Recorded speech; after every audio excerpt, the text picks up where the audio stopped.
How to get an academic job, the do's and the don'ts. Applying and interviewing for academic positions is highly stressful, even terrifying, and sometimes depressing. It's a highly competitive process, with some studies estimating that only 20% or less of PhDs and postdocs will obtain the much coveted position of assistant professor. Unfortunately, this process is one for which many junior scholars are not well prepared when they first get onto the job market. My intention here is thus to share some lessons learned from my own experience in becoming a university professor in Canada. I'll put aside the important and ongoing critique of the fragilization of academic positions and the destructive move in many universities towards hiring sessional lecturers or temporary faculty instead of recruiting permanent professors. Also, my focus will be on permanent faculty positions. I'll leave aside the hiring of research or administrative staff. So while I've sought to lay out general principles, do's and don'ts, these may not apply in other contexts or disciplines or in non-academic professional settings.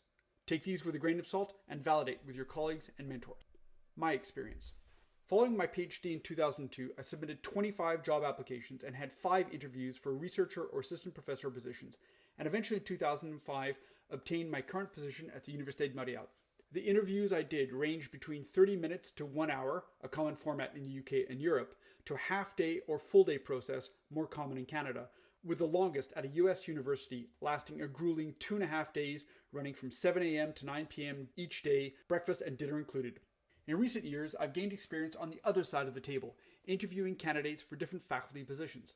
I've now been a member of 2 hiring committees and as department director have to date chaired 7 hiring committees. The hiring process can be long and complicated.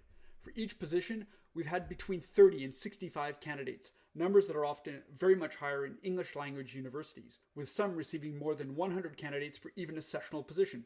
In my department, we have a multi-stage review process with pre-screening based on dossier evaluation to get down to 10 or 15 interesting applicants, followed by 30-minute pre-interviews on Zoom with 7 candidates on our long list, in order to arrive at a shortlist of 2 to 3 candidates, each of whom we invite for a full day-long interview. Informed by feedback from colleagues and students, the committee makes a recommendation to the departmental assembly, who then votes on the proposed nominee. In all, this process takes 3 to 4 months. So, how do you get to the coveted shortlist interview and eventually attain the holy grail that is an academic job? The application. Preparing a competitive application takes time and energy. Yes, there are huge equity issues here, as not everyone has the same academic support network or personal resources. But as a candidate, accept that you're in an international competition, so leverage your network to help you put together the best possible application. First, read the job description carefully. Apply for jobs where you meet the general and specific criteria. Selection committees quickly reject a large number of applications to get to our long list because the candidates don't have the required diploma, qualifications, or expertise. Carefully prepare your package. Along with describing your background, expertise, research, and teaching program, also explain any gaps in your publication record or studies. In some disciplines, non-academic work experience is highly valued. In others, it is the opposite.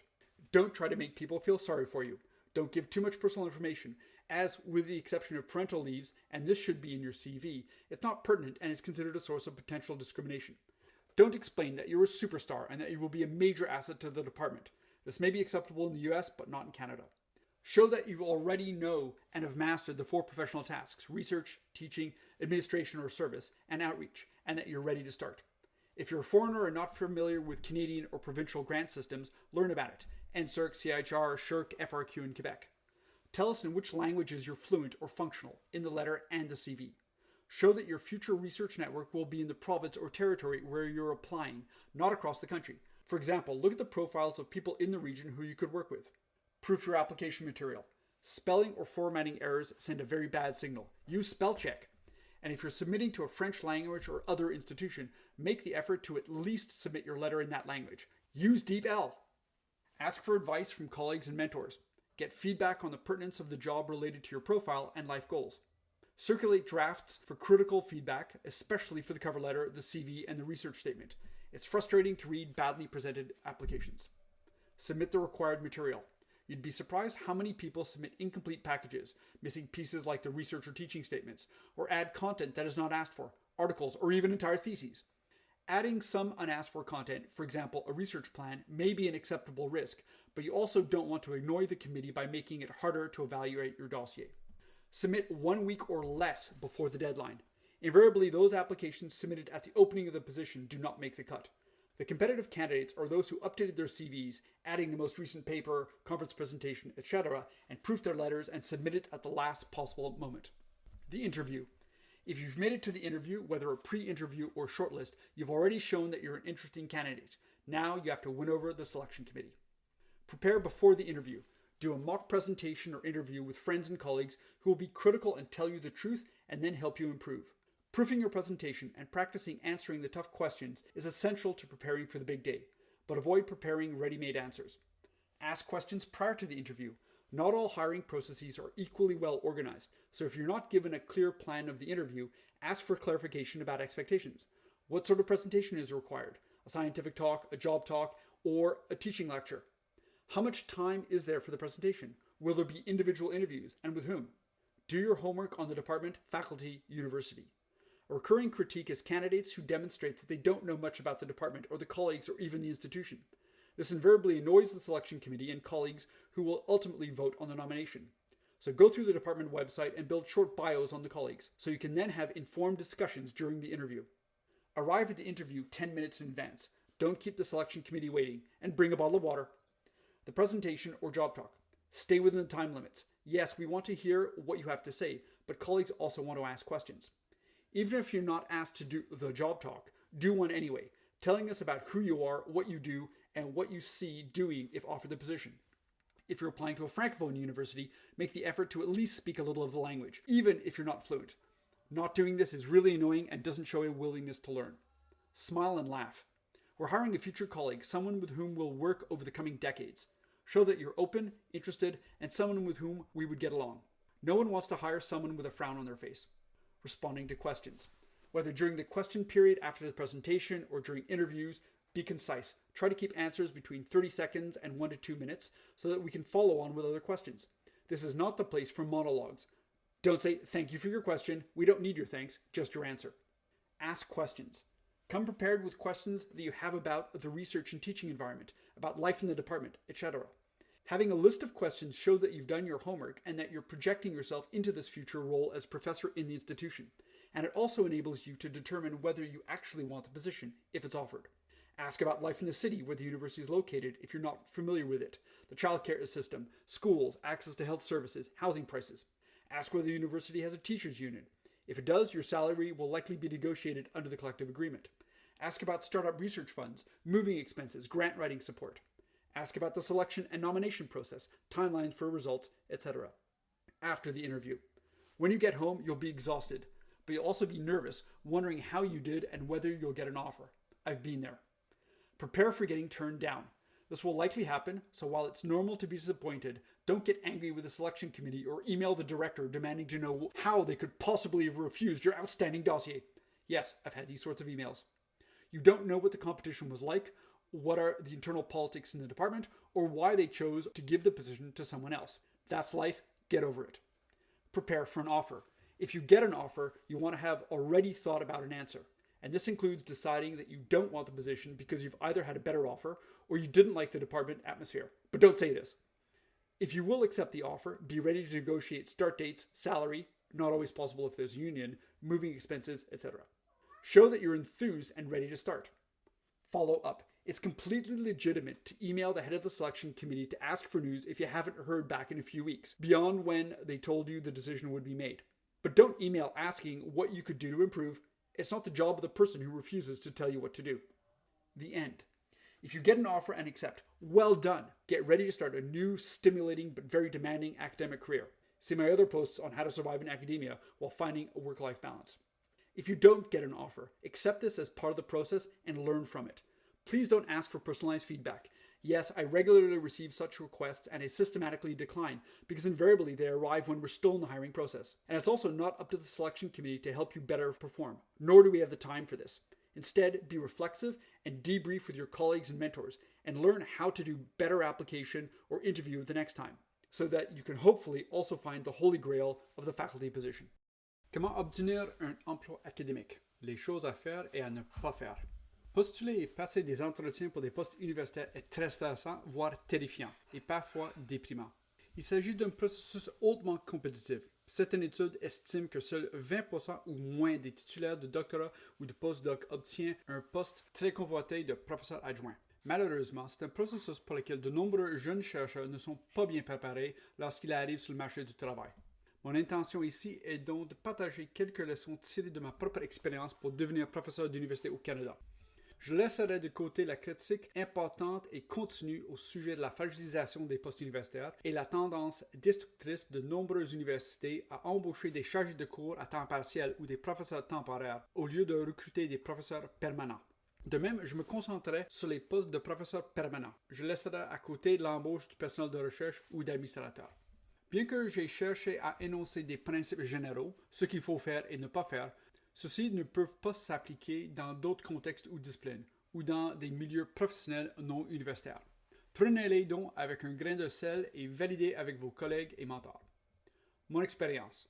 Après mon doctorat en 2002, j'ai soumis 25 demandes d'emploi et passé 5 entrevues pour des postes de chercheur ou de professeur adjoint pour finalement obtenir en 2005 mon poste actuel à l'Université de Montréal.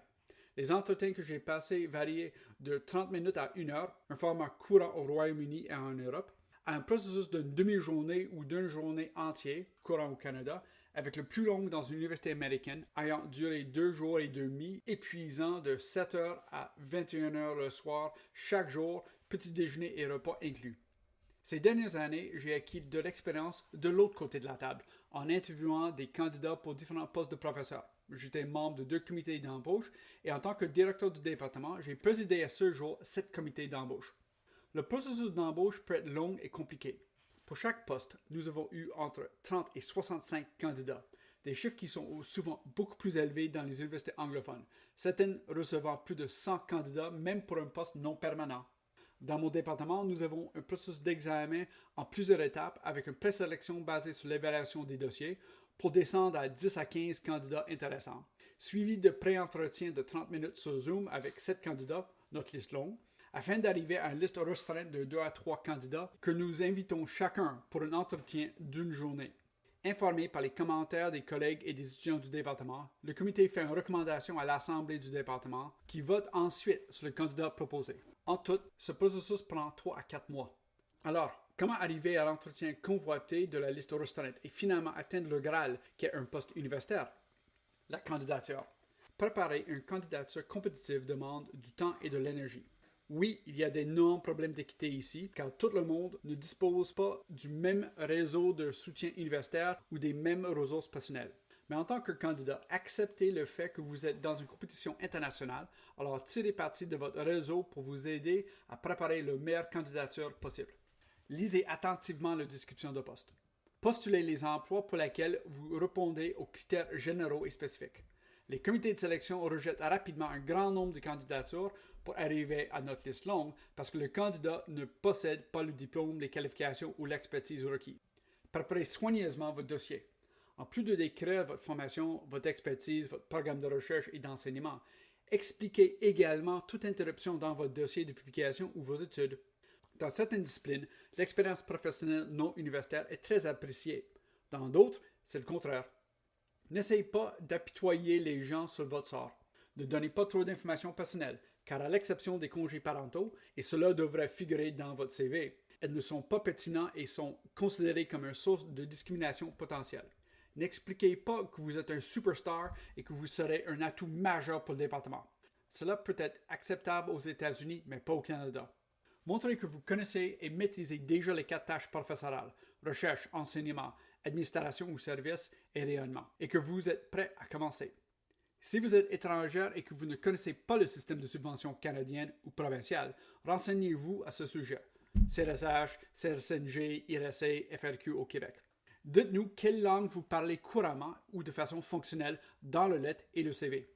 Montrez que votre futur réseau de recherche se situerait dans la province ou le territoire où vous présentez votre demande, et non à l'échelle du pays. Par exemple, consultez les profils des personnes avec lesquelles vous pourriez travailler dans la région. Corrigez vos documents de candidature. Les erreurs d'orthographe ou de formatage envoient un très mauvais signal. Utilisez le correcteur orthographique. Et si vous soumettez votre candidature à une institution de langue française ou autre, faites l'effort de soumettre au moins votre lettre dans cette langue, DeepL. Demandez des conseils à vos collègues et mentors. Obtenez un retour sur la pertinence du poste par rapport à votre profil et à vos objectifs de vie. Faites circuler les brouillons pour obtenir un retour critique, en particulier pour le lettre de motivation, le CV et le plan de recherche. Il est frustrant de lire des dossiers mal présentés. Soumettez le matériel requis. Vous serez surpris du nombre de personnes qui soumettent des dossiers incomplets. Il manque des pièces comme le plan de recherche ou d'enseignement, ou qu'il ajoute du contenu qui n'est pas demandé, des articles ou des thèses entiers. Ajouter du contenu non demandé, par exemple un plan de recherche, peut être un risque acceptable, mais vous ne voulez pas non plus ennuyer le comité en rendant l'évaluation de votre dossier plus difficile. Soumettez votre dossier une semaine ou moins avant la date limite. Invariablement, les candidatures soumises à l'ouverture de poste ne font pas le poids. Les candidats compétitifs sont ceux qui ont mis à jour leur CV en ajoutant l'article plus récent, la présentation à une conférence, etc. et ont corrigé leurs lettres et qui ont soumis leur dossier au dernier moment. L'entretien. Si vous êtes parvenu à l'entretien, qu'il s'agisse d'une présélection ou un entretien pour les listes courtes, vous avez déjà montré que vous êtes un candidat intéressant. Vous devez maintenant convaincre le comité de sélection. Préparez-vous avant l'entretien. Faites une simulation de présentation ou d'entretien avec des amis et des collègues qui seront critiques et vous diront la vérité, puis vous aideront à vous améliorer. Il est essentiel de vérifier votre présentation et de vous entraîner à répondre aux questions difficiles pour vous préparer au grand jour. Mais évitez de préparer des réponses toutes faites. Posez des questions avant l'entretien. Tous les processus d'embauche ne sont pas également bien organisés. Alors, si l'on ne vous donne pas un plan clair du processus d'entretien, demandez des précisions sur les attentes. Quel type de présentation est requis? Un exposé scientifique, un job talk ou une présentation d'enseignement? Y aura-t-il des entretiens individuels? Et avec qui? Faites vos devoirs sur le département, faculté, université. Un critique récurrent concerne les candidats qui démontrent qu'ils ne connaissent pas grand-chose du département, des collègues ou même de l'institution. Cela agace invariablement le comité de sélection et les collègues qui voteront finalement sur la nomination. Parcourez donc le site web du département et établissez des courtes biographies sur les collègues afin de pouvoir discuter en connaissance du cause pendant l'entretien. Arrivez à l'entretien 10 minutes à l'avance. Ne faites pas attendre le comité de sélection et apportez une bouteille d'eau, la présentation ou le job talk. Restez dans le temps limite imparti. Oui, nous voulons entendre ce que vous avez à dire, mais les collègues veulent aussi poser des questions. Même si l'on ne vous demande pas de faire un job talk, faites un quand même, en nous disant qui vous êtes, ce que vous faites et ce que vous envisagez de faire si on vous propose le poste. Si vous postulez dans une université francophone, faites l'effort de parler au moins un peu de la langue, même si vous ne maîtrisez pas. Ne pas le faire est vraiment ennuyeux et ne montre pas une volonté d'apprendre. Souriez et rire. Nous recrutons un futur collègue, quelqu'un avec qui nous travaillerons au cours des prochaines décennies. Montrez que vous êtes ouverte, intéressée et que vous êtes quelqu'un avec qui on peut s'entendre. Personne n'a envie d'engager quelqu'un qui montre un visage renfrogné. Répondez aux questions. Que ce soit pendant la période de questions après la présentation ou pendant les entretiens, soyez concis. Essayez de garder des réponses entre 30 secondes et 1 à 2 minutes pour que nous puissions suivre avec d'autres questions. Ce n'est pas le lieu pour les monologues. Ne dites pas « merci pour votre question ». Nous n'avons pas besoin de vos remerciements, seulement de votre réponse. Posez des questions. Venez préparer avec des questions que vous avez sur l'environnement de recherche et d'enseignement, sur la vie dans le département, etc. Avoir une liste de questions montre que vous avez fait vos devoirs et que vous vous projetez dans cette futur rôle de professeur dans l'établissement.